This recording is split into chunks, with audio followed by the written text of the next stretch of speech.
అందరికీ నమస్కారం. Welcome back to our channel. ఈరోజు మన వీడియోలో నెయ్యి అనేది చాలా సులువుగా ప్రిపేర్ చేసుకోవచ్చు అనమాట. పాల మేగడ తీసుకొని మనం స్టోర్ చేసుకొని 1 వీక్ లేదా 1 మంత్ అలా మనం స్టోర్ చేసుకొని మేగడ్ని పాల నుంచి వచ్చే మేగడ్ని కలెక్ట్ చేసుకొని ఈ నెయ్యిని మనం ప్రిపేర్ చేసుకోవచ్చు. మన ఇంట్లో మనం నెయ్యి మన చేతులతో మనం ప్రిపేర్ చేసుకుంటే ఆ థ్రిల్లే వేరండి. చాలా బాగుంటుందన్నమాట. బయట వేళ్ళు పెట్టి ఖర్చు పెట్టి నెయ్యి కొనుక్కునే కంటే ఈ విధంగా నేను చెప్పే ప్రాసెస్లో నెయ్యిని ప్రిపేర్ చేయండి. ముందుగా అయితే నేను ఇక్కడ 1 మంత్ నుంచి పాల నుంచి వచ్చే మేగడ్ని కలెక్ట్ చేసి ఒక బౌల్లోకి తీసుకున్నాను అనమాట. దీన్ని ఫ్రిడ్జ్లో పెట్టుకొని స్టోర్ చేసుకున్నాను. ఇప్పుడు వచ్చేసి ఈ నెయ్యి మనం ఎలా ప్రిపేర్ చేసుకోవాలనేది చూపిస్తాను. ముందుగా మిక్సీ జార్ తీసుకుందాము. ఇందులోకి ఒక 3 ఐస్ క్యూబ్స్ని యాడ్ చేయాలన్నమాట. ఇప్పుడు పాల మేగడ మనం స్టోర్ చేసుకున్నాం కదా, ఈ పాల నుంచి వచ్చే ఈ మేగడ్ని ఇలా నేను వీడియో క్లిప్లో చూపిస్తున్న విధంగా మిక్సీ జార్లోకి మీరు ట్రాన్స్ఫర్ చేసుకోండి అనమాట. ఈ మేగడ అనేది మనము 1 మంత్ వరకు స్టోర్ చేసుకున్నాం కాబట్టి ఇది చాలా గట్టిగా అయిపోతుందన్నమాట. చేతితో లైట్గా ఇలా ప్రెస్ చేసుకొని మిక్సీ జార్లోకి వేసుకోండి. ఐస్ క్యూబ్స్ వేసుకోవటం వలన చక్కగా వెన్న అనేది పైకి తేలుతుందన్నమాట. చూసారు కదా, ఈ విధంగా ఇలా మనం వెన్నని తీసుకోవాలి. ఇప్పుడు ఇలా తీసుకున్న వాటిని ఒక బౌల్లోకి ఒక గిన్నెలోకి చల్లగా ఉండే వాటర్ని తీసుకోండి. లేదంటే ఐస్ క్యూబ్స్ అయినా ఇందులో వాటర్లో వేసుకోవచ్చు. ఈ వాటర్లోకి మనం గ్రైండ్ చేసుకున్న ఈ మేగడ్ని ఇలా యాడ్ చేయాలన్నమాట. మొత్తం కూడా ఇదే ప్రాసెస్లో నేను చెప్పే విధంగా ఫస్ట్ 2 ఐస్ క్యూబ్స్ వేసుకొని తర్వాత మేగడ్ని వేసుకొని దానిలో కొంచెం చల్లని వాటర్ వేసుకోండి. చల్లని వాటర్ వేసుకోవడం వల్ల వెన్న అనేది తొందరగా పైకి తేలుతుందన్నమాట. ఇది గుర్తుపెట్టుకోండి. నార్మల్ వాటర్ వేసుకొని గ్రైండ్ చేస్తారనుకోండి క్రీమీ లాగా అయిపోతుందన్నమాట. వెన్న అనేది అంత పైకి రాదు. ఇప్పుడు ఇందులో నేను ఇంకొంచెం ఐస్ క్యూబ్స్ని యాడ్ చేశానన్నమాట. అంత దగ్గరగా అయ్యి వెన్న అనేది బాగా పైకి వస్తుందని చెప్పేసి ఇప్పుడు నేను అంతా కూడా గ్రైండ్ చేసుకుని ఈ గిన్నెలోకి తీసుకున్నాను అనమాట. ఇప్పుడు ఇందులో నుంచి వెన్నని మనం ఇలా చేత్తో ఫ్రెష్ చేసుకుంటూ వాటర్ లేకుండా వేరే గిన్నెలోకి ట్రాన్స్ఫర్ చేసుకోవాలన్నమాట. ఈ విధంగా మొత్తం వెన్న కూడా ఇదే విధంగా తీసుకొని వేరే గిన్నెలోకి వేసుకోవాలి.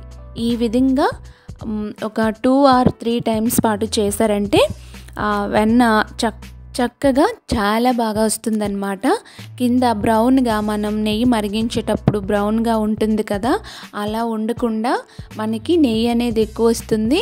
ఆ బ్రౌన్ ఉంటుంది కదా, బ్రౌన్ లాంటిది అది అనేది తక్కువ వస్తుందన్నమాట. నేను ఫస్ట్ ఒకసారి ఇలా చేశాను, మళ్ళీ రెండోసారి వేసుకున్నాను. ఇదే విధంగా 3 టైమ్స్ చేశాను అనమాట. ఇలా వాటర్లో వేసుకొని వెన్నని మళ్ళీ వాటర్ లేకుండా చేతితో ఇలా ప్రెస్ చేసుకొని డ్రైన్ అవుట్ చేసేసుకొని మనం ఎందులో అయితే నెయ్యి తయారు చేయాలనుకుంటున్నామో ఆ గిన్నెలోకి ట్రాన్స్ఫర్ చేసుకోవాలి. కొంచెం మందంగా ఉండే గిన్నెలోకి వేసుకున్నామంటే నెయ్యి అనేది అడుగు ఏం మాడిపోకుండా చాలా బాగా వస్తుందన్నమాట. నేను ఎప్పుడు నెయ్యి ప్రిపేర్ చేసినా సరే నేను ఒక గిన్నెలోనే చేస్తాను. ఆ గిన్నెలోనే ఇప్పుడు కూడా ఈ విధంగా నేను తీసుకుని ఇలా మేగడ్ని ఇంత వెన్న వచ్చింది. ఇప్పుడు దీంతో పాటు నేను స్టవ్ పైన పెట్టేస్తున్నాను. స్టవ్ పైన పెట్టిన ఒక 2 నిమిషాలకి ఇలా మరిగి ఇలా అవుతుందన్నమాట. ఇలా పొంగులా వస్తుంది. స్టవ్ని లో ఫ్లేమ్లోనే పెట్టుకోండి. మీడియం టు హై ఫ్లేమ్లో పెట్టొద్దు. ఫస్ట్ స్టార్టింగ్లో హై ఫ్లేమ్లో ఒక 2 మినిట్స్ పెట్టండి. తర్వాత లో ఫ్లేమ్లోనే పెట్టేసుకోవాలి. లో ఫ్లేమ్లోనే ఈ వెన్న అనేది మరిగించుకోవాలన్నమాట. నేనైతే మంచి ఫ్లేవర్ రావడం కోసం నేను 2 ఇలాచీలు వేసుకున్నాను. లేదంటే ఇందులో తమలపాకులు వేసి మరిగించామంటే ఇంకా బాగుంటుందట. సో నా దగ్గర అవైలబుల్ లేవని చెప్పేసి నేను 2 ఇలాచీలు వేసుకున్నాను అనమాట. నాకైతే నెయ్యి అంటే చాలా చాలా ఇష్టం అండి. అందుకని చెప్పేసి నేనైతే నెయ్యి ఎప్పుడు కూడా ఇలానే ప్రిపేర్ చేస్తుంటానన్నమాట. ఇందులో ఇలాచీలు వేయడం వల్ల ఇల్లంతా కూడా ఈ నెయ్యి స్మెల్ గుమగుమలాడిపోతుందన్నమాట. అంత బాగుంది. సో చెప్పాను కదా బ్రౌన్గా ఇలా ఉంటుందని చెప్పేసి, అది మాత్రమే వచ్చిందండి. మొత్తం కూడా నెయ్యి అన్నమాట. ఈ నెయ్యి నేను తీసుకునే 1 మంత్ మేగడికి ఈ నెయ్యి ఎంత వచ్చిందంటే క్వాంటిటీ ఎంత అనేది లాస్ట్లో చెప్తానన్నమాట. సో మనం ఇలా మరిగించుకొని ఇది బ్రౌన్ కలర్ అయిపోయింది అనేటప్పుడు స్టవ్ని ఆఫ్ చేసుకోవటమే. ఇంకా మనకి నెయ్యి అనేది రెడీ అయిపోయినట్టే. ఇంకా ఎక్కువసేపు మనం మరిగించుకోకూడదు, చేదొచ్చేస్తుంది లోపల అనేది బాగా మాడిపోయి.